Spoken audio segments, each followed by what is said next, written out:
আচ্ছা, আপনাদের মানে বিশেষ করে বাম বা সিপিআইএম সমর্থকদের মনে একটা বড় প্রশ্ন হলো, এই বিধানসভা ভোটে সিপিআইএম কি পেল?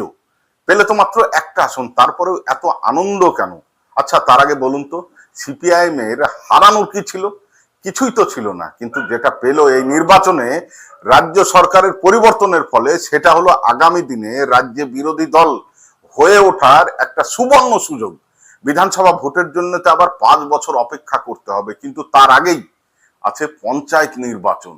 আর পঞ্চায়েত নির্বাচনে যারা জয়ী হয় তারাই কিন্তু পরবর্তী ভোটের উপর প্রভাব ফেলে, বা অতীতে আমরা দেখেছি প্রভাব ফেলে আসছে।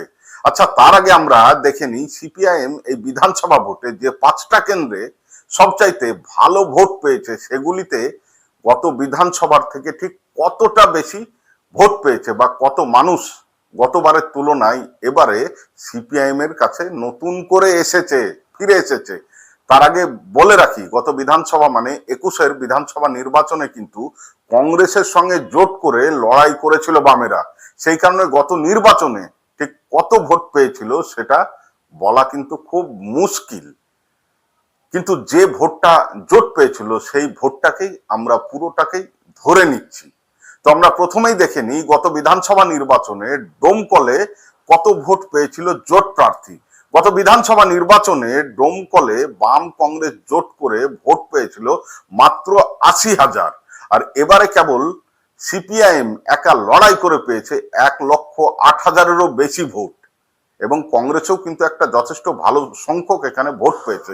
তেমনি জলঙ্গিতে গত বিধানসভা নির্বাচনে জোট প্রার্থী পেয়েছিল 44,000, এবং এবারে সিপিএম এর ইউনূস সরকার পেয়েছে 67,000-এর বেশি ভোট। আবার রানীনগরে গত বিধানসভায় জোটের পক্ষে কংগ্রেসের প্রার্থী ফিরোজা বেগম ভোট পেয়েছিল 55,000। এবার নির্বাচনে সিপিআইএম এর জামাল হোসেন ভোট পেয়েছে 48,000।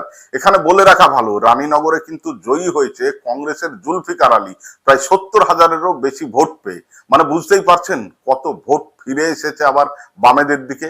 ভগবান গোলাই গত বিধানসভা নির্বাচনে বাম কংগ্রেস জোটের পক্ষে সিপিআইএম প্রার্থী কামাল হোসেন ভোট পেয়েছিল 47,000। এবারে সিপিএম এককভাবে লড়াই করে ভোট পেয়েছে 49,000।